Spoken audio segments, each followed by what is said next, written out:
think everyone is capable of being creative at some level in some part of their life. And what you're referring to is the 4 C's model, which was developed by James Kaufman and Ron Beghetto around 2009. In this model, it actually shows that creativity can develop over time. And you start at the mini C level where everything is brand new to you. And if you watch babies exploring and little kids, everything's new and exciting. And so it's creative for them.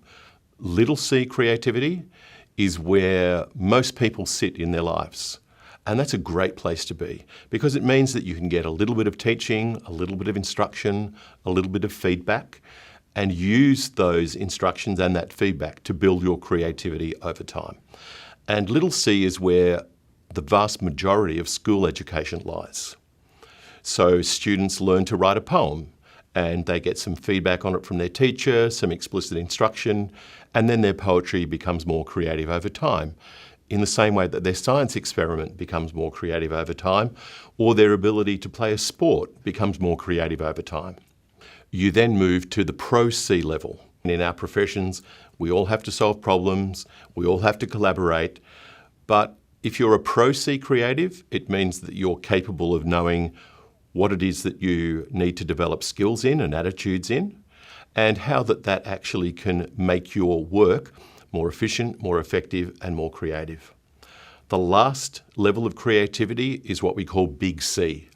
And to quote James Kaufman, that's for people who are famous and considered to be paradigm shifters 100 years after they're dead.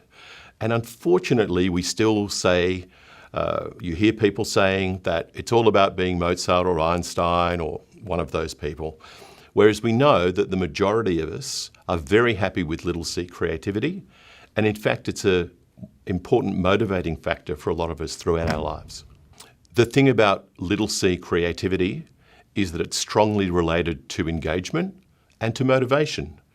And if you can improve in your skills at anything over time, it's quite rewarding, and that's why people like to be creative.